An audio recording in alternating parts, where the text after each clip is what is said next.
My name is William Scripture. This is my sensei, Brian Hurley. We are at Huntsville Judo Club, and tonight we wanted to talk about some safe gripping techniques. This is not really like how to win a grip battle. This is more how to keep your fingers safe and tape-free for a long period of time. I've been doing judo for 12 years, and I have no significant finger injuries, and I would attribute that largely to how I grip. And a lot of my gripping came from Brian, and so he's going to show some of the things that he likes to do that keep your fingers safe while you're doing judo. As a recreational practitioner, this is not going to take you to the Olympics, but this is going to keep you going back to your desk job tomorrow and feeling okay. All right, so first I want to talk a little bit about the proper mechanical grip position and how the gi lays in your hand. That's most important. First of all, it's for protecting your hands, protecting your fingers from a break happening and it getting ripped out and the finger getting caught. But it also kind of gives you a superhero grip because what we're going to try to do is use the texture of the gi to our advantage.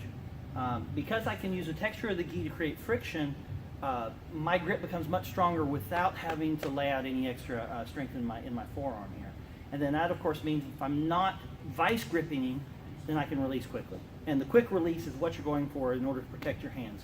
If something happens, things get tied up, if your hand gets tied up, you're going to lose your wrist, you're going to lose a finger, you know, it's not fun.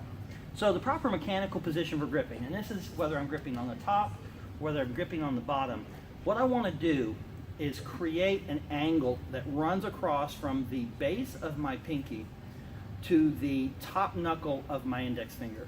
And if you look at that seam and curl your fingers, you can see that that seam kind of naturally falls into position. And it's similar to what you'd have if you were holding a pistol. That seam, kind of that angle of the grip is there. So when I go to grip, I'm going to take this fold of material, lay it in that seam, and let it just sink in and cinch.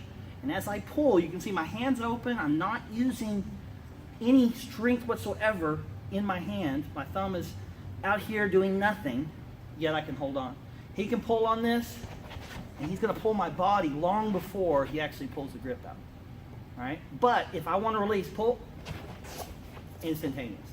And I don't know if you can see the color here, but you can see where the pressure is.